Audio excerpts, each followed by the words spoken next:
GBU-57 නැත්නම් MOP bunker blaster බෝම්බ B2 stealth බෝම්බ සහ ඉරාන ඊශ්‍රායල යුද්ධයට ඇමරිකානු මැදිහත් වීම ගැන අපි දැන් සති කිහිපයකින් ඉඳන් කතා කරනවා. ඔන්න අවසානයේදී ඇමරිකාව මැද පෙරදිග තවත් යුද්ධයක් ආරම්භ කළා.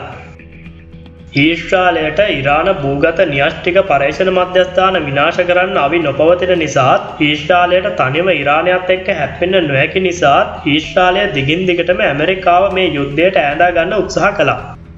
ඒ වගේම ඉතිහාසයේ ඉඳන් ඊශ්‍රායලය ඇමරිකානු උපකාර නැතිව කිසිම යුද්ධයක් කරලා නැහැ. ඇමරිකාව ගිය බ්‍රහස්පතින්දා ඒ කියන්නේ 19 වෙනිදා ඉරානයට නැවතත් සාම සාකච්ඡාවලට එන්න සති දෙකක කාලයක් ලබා දුන්නා. හැබැයි ඒ සති දෙකක කාලය දවස් දෙකකට සීමා කරමින් ඇමරිකාව ඉරානයේ ෆෝඩෝ, නටාන්ස් සහ ඉස්ෆහාන් කියන න්‍යෂ්ටික මධ්‍යස්ථානවලට පහර දෙනවා. ඇමරිකාව මේ ප්‍රහාර සඳහා භාවිතා කළ අවි පිළිබඳ තවමත් පිළිගත හැකි වාර්තාවක් නැහැ. යුද විශ්ලේෂකයන් සැකපල කරනවා මේ ප්‍රහාර සඳහා Tomahawk cruise missile, B2 stealth බෝම්බ ප්‍රහාරක යානා සමග GBU-57 MOP bunker blaster බෝම්බ භාවිතා කළ බව. දැනට පවතින චන්ද්‍රිකා ඡායාරූප අනුව නටාන්ස් සහ ඉස්ෆහාන් න්‍යෂ්ටික මධ්‍යස්ථාන වලින් සැලකිය යුතු ප්‍රමාණයක් ඇමරිකානු ප්‍රහාර වලින් නොනැසී පවතිනවා. දැනට පවතින වාර්තා අනුව ෆෝඩෝ න්‍යෂ්ටික මධ්‍යස්ථානයට ඇතුළු වන සහ පිටවන මාර්ග විනාශ වී පවතිනවා. ඇමරිකානු ජනාධිපති ප්‍රකාශ කරන විදිහට ඇමරිකාව මෙම ප්‍රහාර දිගටම පවත්වාගෙන යාමට බලාපොරොත්තුවක් නැහැ. ඒ වගේම ඉරානය ප්‍රතිප්‍රහාර එල්ල කරොත් ඉරානයේ ඉතිරි ඉලක්කත් වනසා දමන බවට ඇමරිකානු ජනාධිපති ඩොනල්ඩ් ට්‍රම්ප් ප්‍රකාශ කරනවා.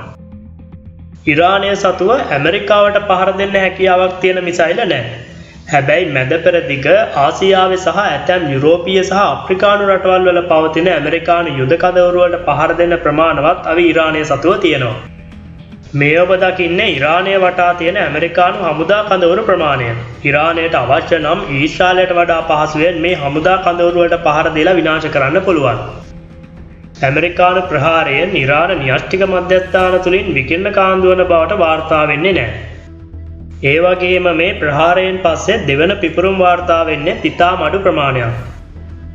මේකට එක හේතුවක් තමයි ඇමරිකානු ප්‍රහාරවලට කලින් අවි ආයුධ සහ න්‍යෂ්ටික ඉන්ධන ඉරානය විසින් මේ මධ්‍යස්ථාන වලින් ඉවත් කර පැවතීම. ඉරානය විසින් ඇමරිකානු කඳවුරු වලට පහර දුන්නොත් ඉරානයටත් ඇමරිකාවෙන් ප්‍රබල ප්‍රතිප්‍රහාරයක් එල්ල වෙනවා. හැබැයි ඇමරිකාවට ඉරාකයේ ඇෆ්ගනිස්තානයේ සහ ලිබියාවේ කරා වගේ ගොඩබිම ආක්‍රමණයක් කරලා ඉරානයේ බලය අත්පත් කරගන්න හැකියාවක් නැහැ. ඒකට හේතුව තමයි ඉරානයේ ස්වභාවික පිහිටීම සහ ඉරානය සතුව ඉතාමත් ශක්තිමත් පාබල හමුදාවක් පැවතීම. ඉරානයේ ගොඩක් පිවිසුම් මාර්ග කඳු වලින් ආවරණය වෙලා තියෙන්නේ. කොහොමත් බංකොලොත් වෙමින් පවතින ආර්ථිකයක් එක්ක තවත් යුද්ධයක් කරන්න ඇමරිකාව කැමැත්තක් නැති බව තමයි පේන්න තියෙන්නේ. ඒ නිසා ඇමරිකාව සහ ඉරානය අතර ගුවන් ප්‍රහාර විතරක් හුවමාරු වීමේ වැඩි ඉඩකඩක් තියෙනවා. විශාල යුද්ධයක් ඇවිලුනොත් හෝමෝස් සමුද්‍ර සන්ධිය අවහිර වීමෙන් ඉන්ධන සහ ගෑස් මිල විශාල විදියට ඉහළ යනවා. මොකද හෝමෝස් සමුද්‍ර සන්ධිය හරහා තමයි ගෝලීය ඉන්ධන සැපයීමෙන් 120%ක්ම ප්‍රවාහනය වෙන්නේ. මේ පවතින තත්ත්වය උඩ වෙන්න පුළුවන් දේ තමයි ඉරානය ඇමරිකානු හමුදා කඳවුරු වලට පහර නොදී ඊශ්‍රායලයට දරුණු මට්ටමේ ප්‍රහාරයක් එල්ල කිරීම. ඊළඟට එන ප්‍රශ්නය තමයි ඇමරිකානු මැදිහත් වීමත් එක්ක රුසියාව සහ චීනයත් මේ යුද්ධයට සම්බන්ධ වේද කියන කාරණය. ඒකට උත්තරය තමයි ඔවුන් මේ යුද්ධයට ඍජුව සම්බන්ධ වීමේ සම්භාවිතාවය ඉතාම අවමයි. චීනයට තම රටින් එපිට මේ වගේ දිගුදුර යුද අත්දැකීම් නෑ වගේම ආසන්නයේ ස්ථාපිත හමුදා කඳවුරු නැතුව මේ යුද්ධයට සම්බන්ධ වීම සියදිවි හානි කර ගැනීමක්. අනෙත් පැත්තෙන් රුසියාවට මේ වගේ යුද අත්දැකීම් සහ යුද හැකියාවක් පැවතුනත් ඔවුන් මේ වෙනකොටත් යුක්‍රේනයත් එක්ක යුද්ධයක පැටලිලා ඉන්නේ. ඒ නිසා මේ රටවල් දෙකම යුද ආධාර ලබා දෙයි. හැබැයි සක්‍රියව මේ යුද්ධයට සම්බන්ධ වීමේ සම්භාවිතාවය ඉතාම අවමයි.